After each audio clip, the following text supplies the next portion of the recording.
Panggil saja namanya Bu Lastri.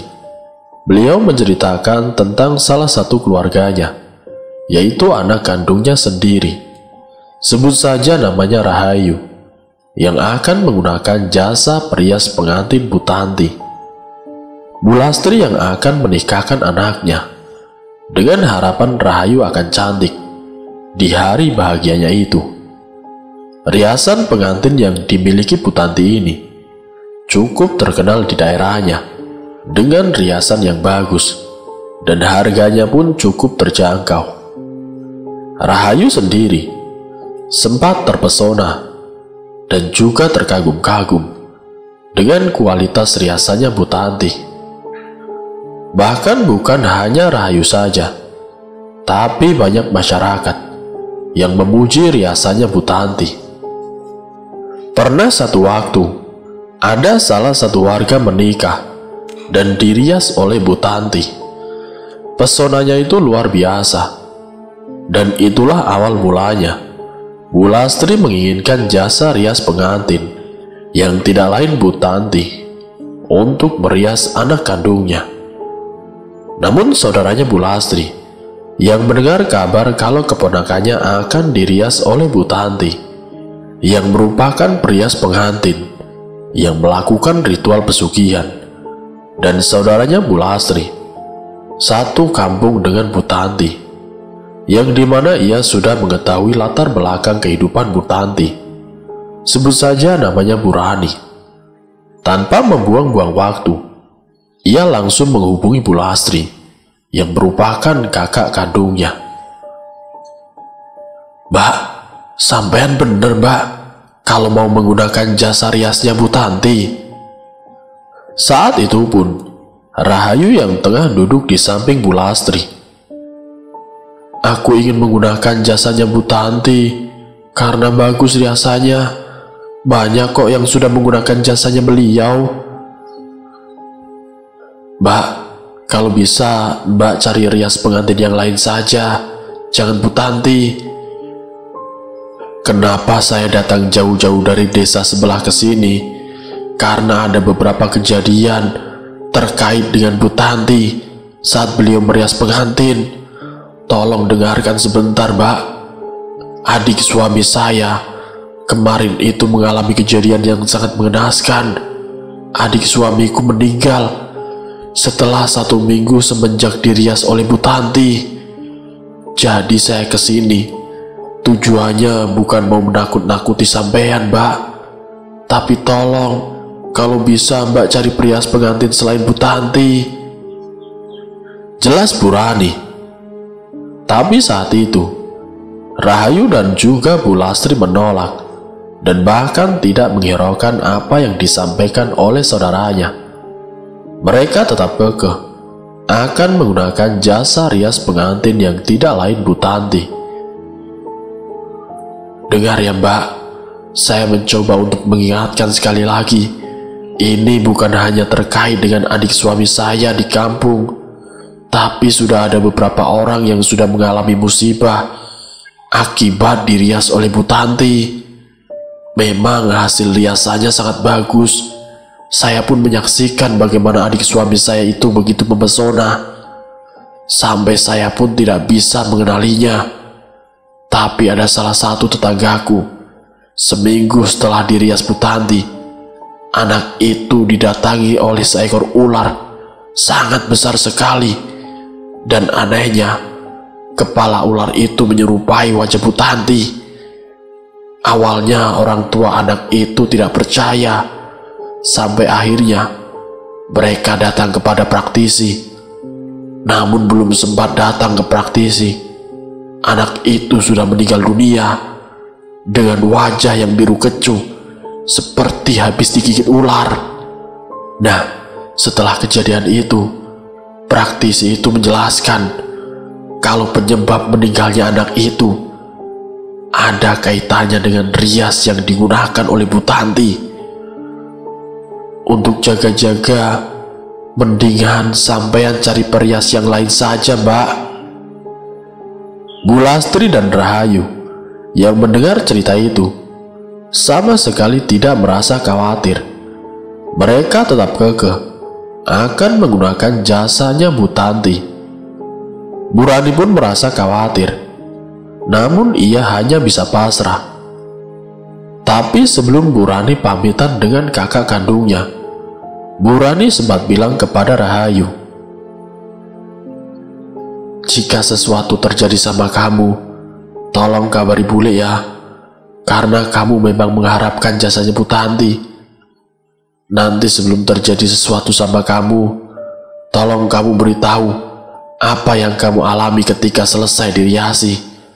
Tolong sampaikan kepada bule, jangan diam saja, karena bule khawatir." Kemudian Rahayu pun mengatakan, "Bule itu ngomong apa sih? Ngomong ini itu. Pokoknya aku tidak mau dirias kalau bukan dirias dari Bu Tanti. Titik. Bule ngomong ini itu terus. Itu urusan belakang. Toh aku juga belum dirias. Aku tetap ingin dirias sama Bu Tanti."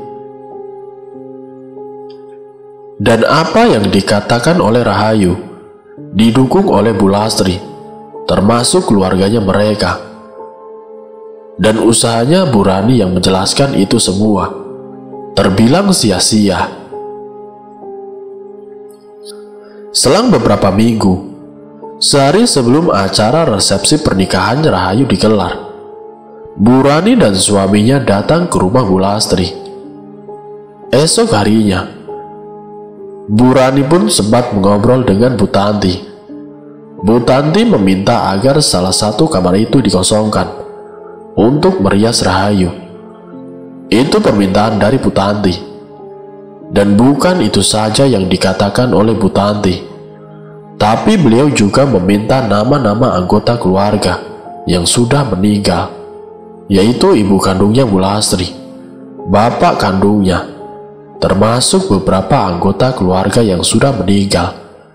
Yang intinya kata Bu Tanti, agar para leluhur itu ikut mendoakan dan merestui acara resepsi pernikahan Rahayu.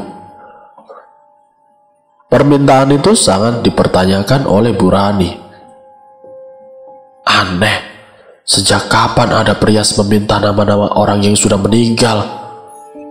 gumam Bu Rani. Setelah semua permintaan Bu Tanti sudah siap semua, pukul 6 paginya, Bu Tanti langsung memulai merias Rahayu. Bu Tanti bersama asistennya langsung menuju ke kamar yang sudah dikosongkan. Sebelum Bu Tanti merias Rahayu, dia sempat membakar beberapa kemenyan dan membaca doa dengan bahasa Arab yang dicampur dengan Jawa dan juga sebagainya, seperti mendoakan leluhur.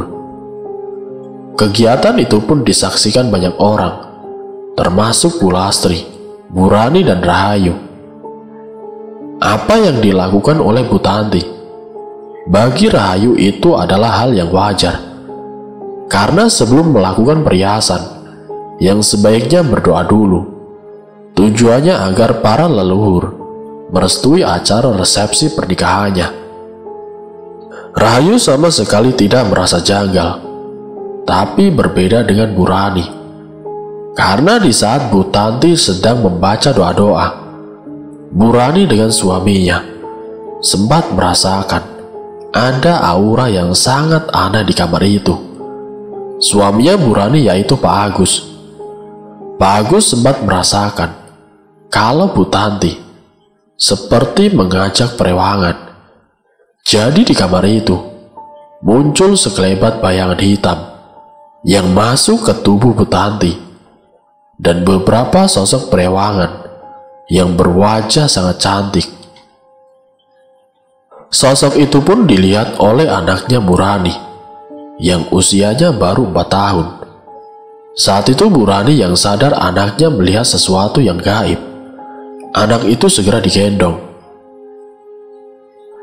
"Ada orang cantik sekali, Bu." Ucapan itu pun didengar oleh orang-orang yang ada di depan pintu, di mana Bu Tanti sedang membaca mantra. Mungkin sekitar 15 menit Bu Tanti selesai melakukan baca doa. Dia kemudian keluar dan memanggil asistennya. Tapi sebelum merias wajahnya Rahayu seperti dibacakan mantra terlebih dahulu. Beberapa kali wajah Rahayu disebul dengan asap kemenyan. Setelah itu baru dirias. Tidak butuh waktu lama, hanya setengah jam, riasan sudah jadi. Hasil riasannya memang luar biasa. Semuanya terkagum, bahkan orang tuanya Rahayu sendiri, sampai pangling melihat Rahayu. Semua orang yang berada di situ tidak henti-hentinya memuji hasil riasan dari Bu Tanti. Namun berbeda dengan anaknya Bu Rani, anak itu terus menunjuk Rahayu dengan wajah yang ketakutan, bahkan tiba-tiba menangis dengan kencang. Rahayu pun keluar dari kamar dan dituntun menuju tempat akad. Para tamu undangan berbondong-bondong merapat untuk menyaksikan akad nikah Rahayu. Sementara Bu Rani, ia masih berusaha menenangkan anaknya yang nangisnya semakin kencang. Bu Tanti yang melihat anak itu terus menangis, seketika menatapnya, dan anak itu langsung terdiam. Tapi ketika Bu Tanti kembali menggandeng Rahayu, anak itu kembali menangis.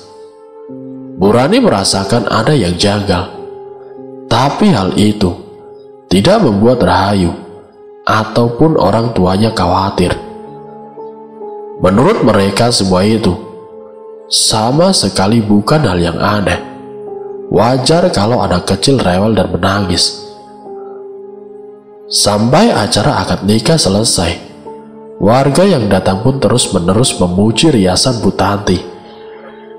Mereka terpikat dengan riasannya Bu Tanti, dan Bu Lastri pun menjelaskan, memang secara biaya sedikit agak mahal, 3 kali lipat dari riasan biasanya. Tapi bagi para warga yang melihat, bukanlah masalah. Bu Rahayu, anaknya sampean benar-benar cantik, seperti bidadari, Bu.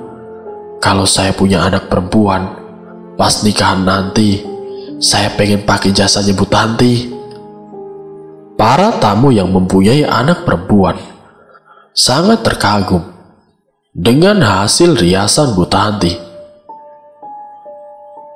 Setelah hampir 1 hari penuh, acara pernikahan Rahayu pun selesai. 1 hari setelah selesai acara, Rahayu diboyong oleh keluarga suaminya ke desa sebelah. Tapi setelah 4 hari acara pernikahan, Bu Lastri mendapat kabar dari menantunya kalau Rahayu mengalami kejadian yang sangat mengerikan. Bahkan Rahayu sempat kerasukan. Bu Lastri yang mendengar kabar itu langsung menelpon Bu Rani, memberi kabar kalau Rahayu sudah 4 hari mengalami hal-hal yang aneh. Tanpa mengulur-ngulur waktu, Bu Rani serta Bu Lastri datang ke kediaman Rahayu dengan mengajak salah satu praktisi. Dengan mengendarai mobil, mereka datang ke tempat tinggal Rahayu. Saat itu sekitar jam 1:30 siang. Bu Lastri bersama Pak Kiai langsung mencoba mendekati Rahayu. Dan saat itu Bu Rani yang mengajak anaknya yang masih berusia 4 tahun. Anak itu langsung menangis ketakutan, dan anak itu mengatakan, "Ada setan, Bu, ada setan." Pak Kiai yang mendengar teriakan itu pun meminta kepada Bu Rani agar anaknya jangan didekatkan dengan Rahayu. Bu Rani pun membawa anaknya keluar dari rumah agar tidak melihat sosok yang mungkin ada di antara tubuh ataupun wajah Rahayu. Saat itu Pak Kiai yang melihat kondisi Rahayu banyak-banyak membaca istighfar Rahayu memang sudah kerasukan begitu parah. Saat itu Pak Kiai berusaha meruqyah. Dengan izin Allah, alhamdulillah Rahayu bisa tersadar. Tapi belum lama dia tersadar. Tiba-tiba Rahayu jatuh pingsan. Rahayu pingsan cukup lama, sekitar 15 menit. Bu Lastri yang berada di situ. Dia sangat panik. Namun Pak Kiai mencoba menenangkan, dan Pak Kiai menanyakan tentang kondisi Rahayu sebelumnya. Suaminya Rahayu pun menjelaskan, jika Rahayu sudah 5 hari ini sering kesurupan. Di setiap malamnya, Rahayu selalu ketakutan. Setiap malam, setiap kali Rahayu akan kugauli, Rahayu selalu kesurupan, Pak Kiai. Saya mengira mungkin dia takut karena baru kali pertama mau melakukan hubungan suami istri. Tapi itu terjadi sampai 2 malam, ujar suami Rahayu. Sebenarnya ada apa dengan anakku, Pak Kiai? Tanya Bu Lastri. Pak Kiai kemudian menjelaskan keadaan Rahayu. Dia sudah terpengaruh dengan hal gaib. Tubuh Rahayu dijadikan wadah atau tempat bersarangnya sosok jin. Dan jin ini bukan sejenis jin biasa. Jin ini tergolong siluman. Siluman itu tidak bisa dimusnahkan. Rahayu bukan kerasukan lagi, Bu. Kalau kesurupan, jika sudah diruqyah, dia akan kapok, tidak akan balik lagi. Tapi kali ini saya khawatir, karena sosok ini sejenis siluman. Dia akan datang lagi, dan kedatangannya kembali pasti akan dendam. Yang saya khawatirkan, takutnya tubuh Rahayu tidak kuat, yang bisa membuat kesehatan mentalnya terganggu. Rahayu memang bisa meninggal, tapi itu urusan Allah. Namun perantaranya itu bisa dari mana saja, Bu. Karena kejadian seperti ini sudah pernah saya alami ketika menangani adiknya Pak Agus, istrinya Bu Rani. Jelas Pak Kiai panjang lebar. Maksudnya bagaimana, Pak Kiai? Apa yang dialami anak saya itu juga pernah dialami orang lain, Pak Kiai? Tanya Bu Lastri. Benar, Bu. Ini terkait dengan sosok siluman yang diminta seseorang, dan saya kenal benar orang itu. Karena sosok itu tidak lain adalah Bu Tanti. Saya ngomong apa adanya, karena Bu Tanti memang sudah sangat meresahkan warga kita. Bukan hanya kampung tempat tinggal saya, tapi di kampung ini mungkin baru Rahayu yang menjadi korban. Sebelumnya saya mau nanya kepada sampean, Bu. Apa Bu Rani itu tidak cerita sama sampean? Tanya balik Pak Kiai pada Bu Lastri. Rani sudah cerita semua pada kami, Pak.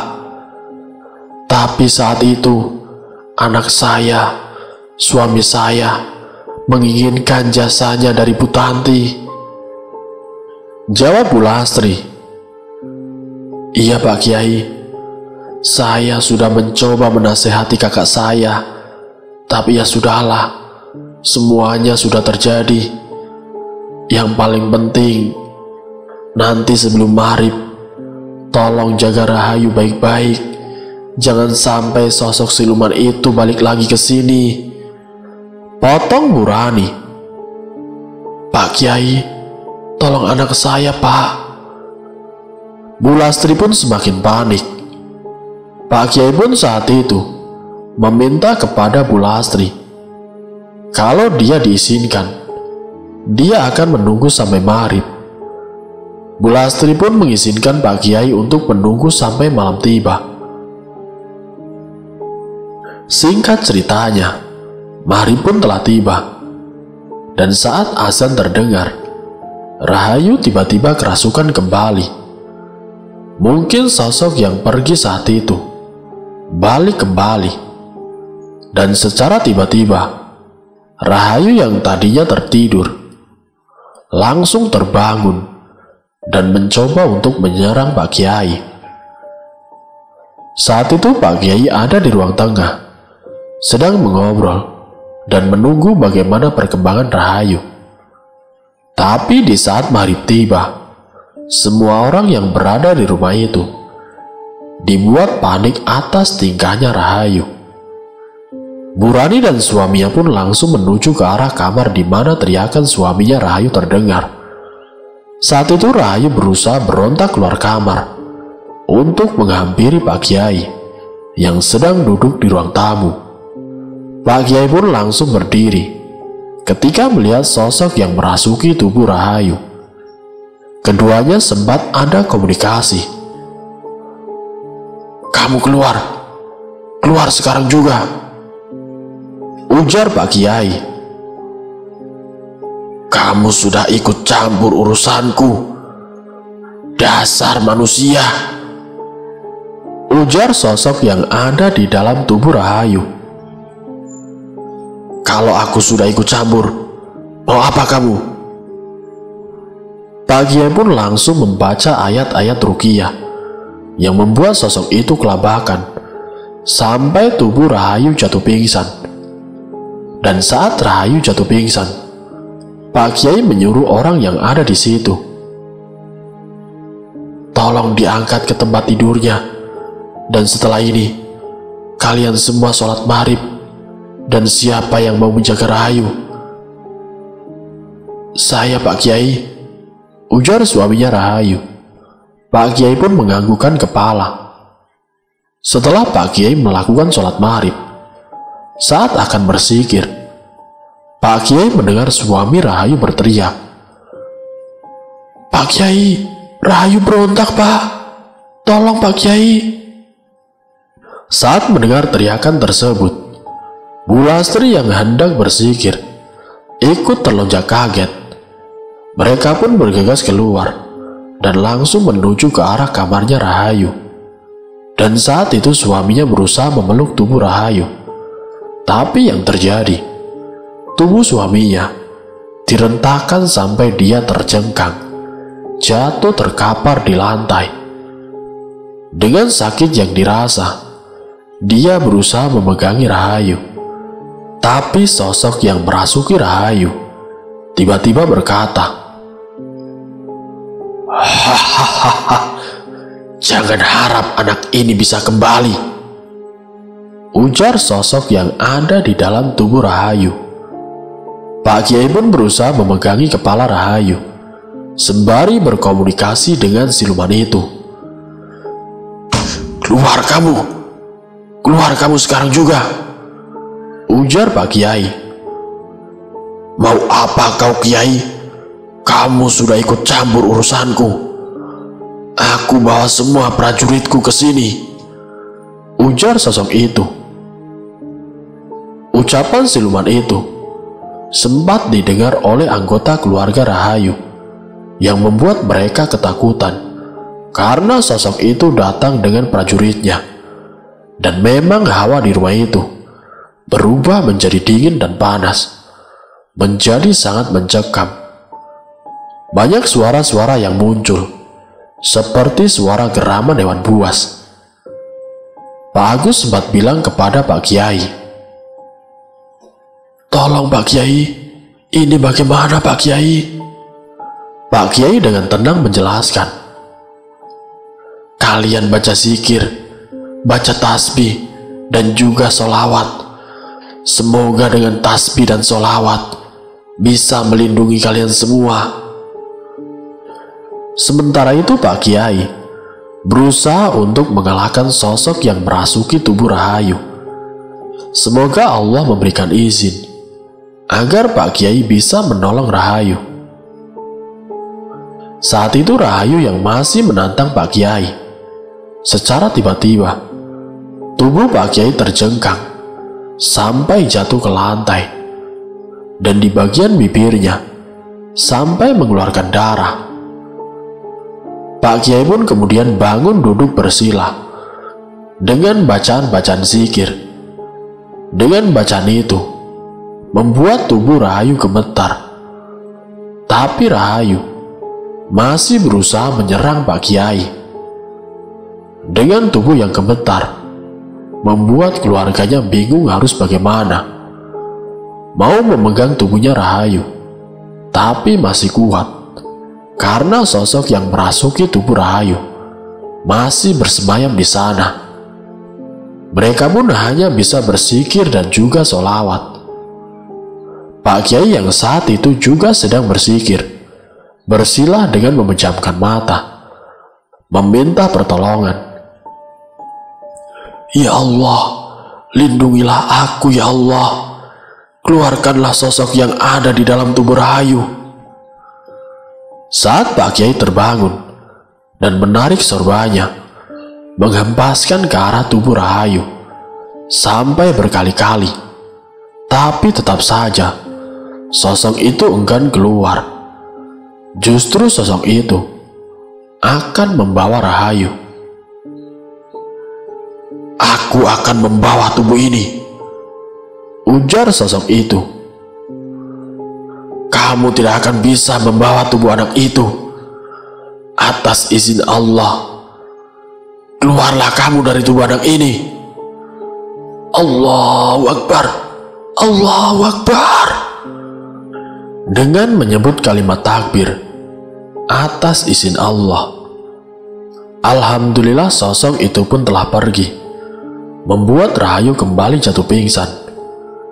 Dan saat pingsan itulah Pak Kiai dan keluarganya membantu untuk mengangkat tubuh Rahayu untuk direbahkan di kamar.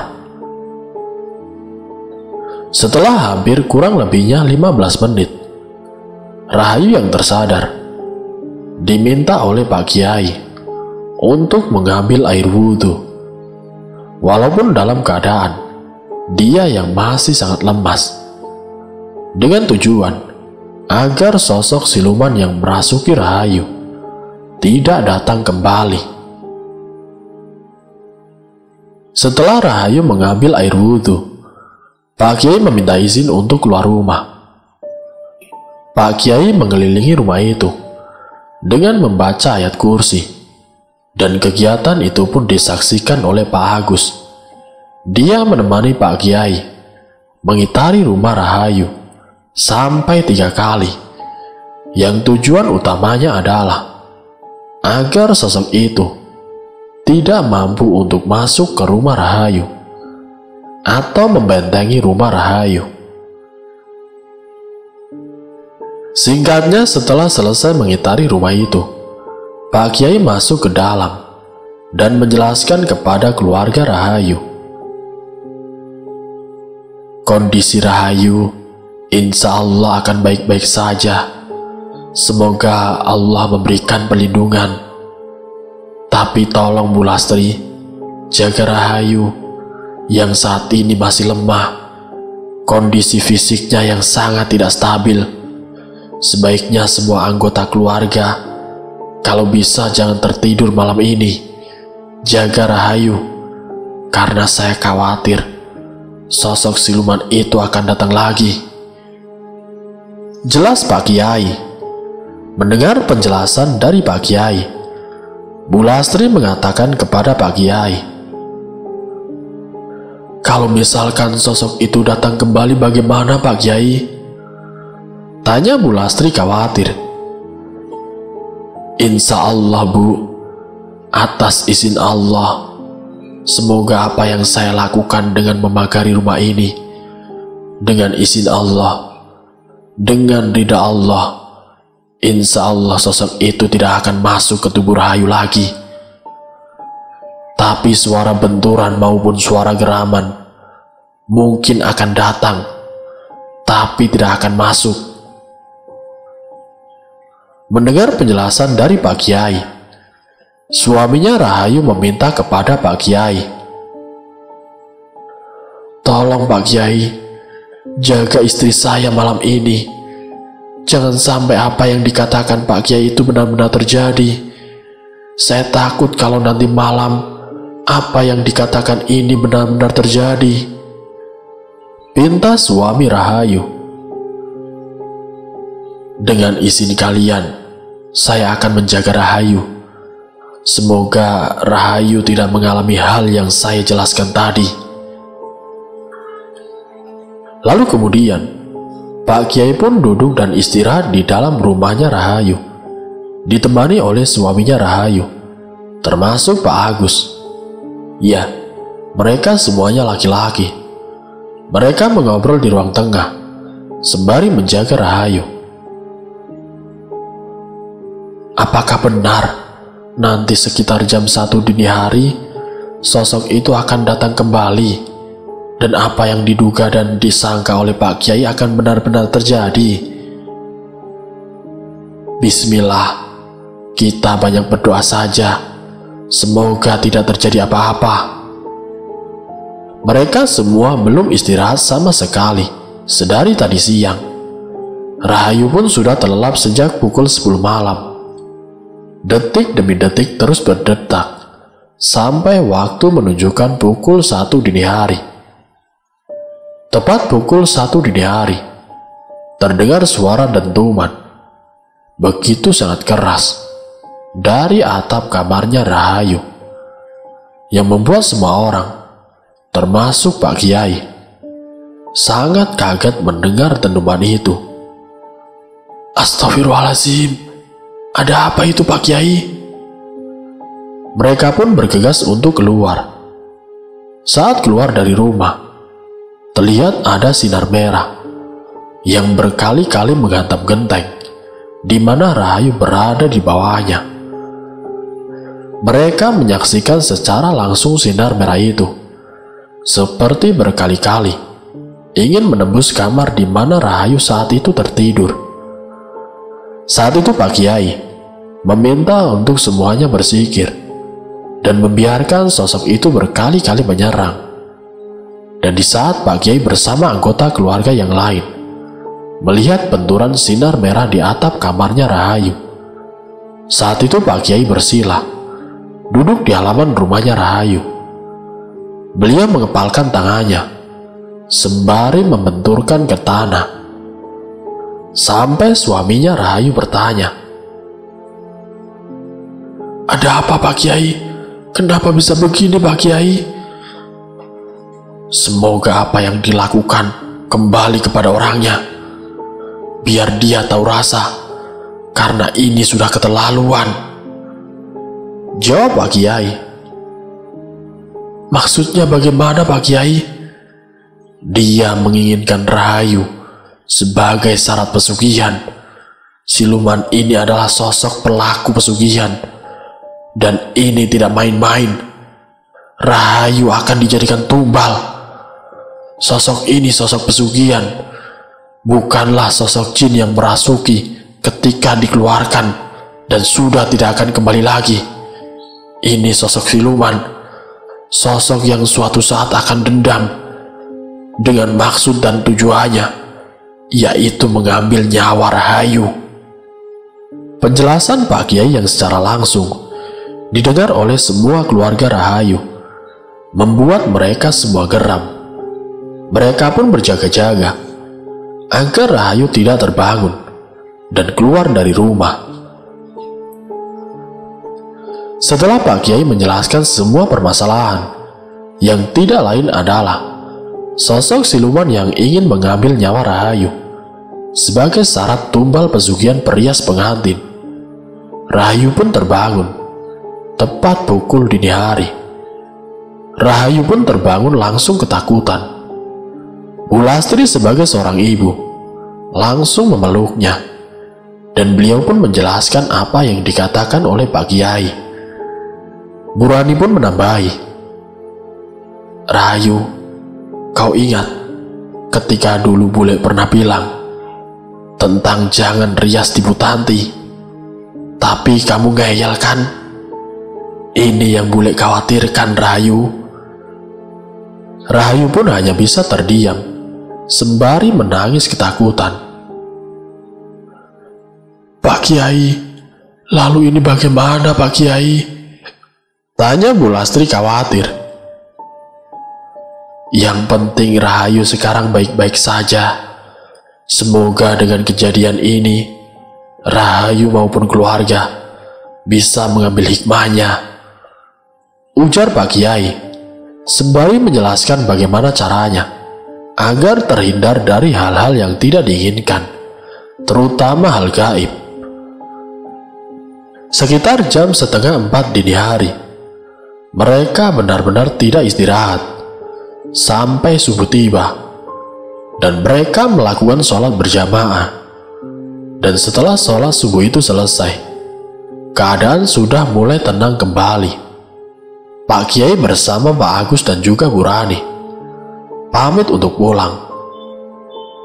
Singkat ceritanya, selang 1 minggu setelah kejadian itu, Bu Tanti perias pengantin yang sudah merias Rahayu mengalami satu musibah. Wajah Bu Tanti terlihat kosong, dan anak yang pertama meninggal dunia. Dari beberapa pemandi jenazah yang mengkafani anaknya Bu Tanti, almarhum anaknya juga wajahnya terlihat kosong. Apakah itu terkait dengan selamatnya Rahayu? Bu Rani sendiri sempat bertanya kepada Pak Kiai. Namun Pak Kiai menjawab, "Wallahu alam, kita berdoa saja. Semoga kita terhindar dari kejadian yang tidak kita inginkan, dan kita tetap selalu dalam lindungan Allah Subhanahu wa Ta'ala." Semenjak kejadian itu, Bu Tanti pun dijauhi oleh para warga. Para warga bahkan di desa-desa sebelah sudah tahu tentang kebusukan Bu Tanti yang menggunakan pesugihan rias pengantin. Kini hidupnya Bu Tanti semakin memprihatinkan. Sudah dikucilkan oleh warga. Rumah yang kini dimilikinya habis terbakar. Sementara suaminya meninggal dunia lantaran sudah sakit-sakitan, dan keluarga Bu Tanti sudah jatuh miskin. Semoga dari kisah ini menjadi pelajaran untuk kita semua. Semoga kita selalu dalam lindungan Allah Subhanahu wa Ta'ala. Wassalamualaikum warahmatullahi wabarakatuh.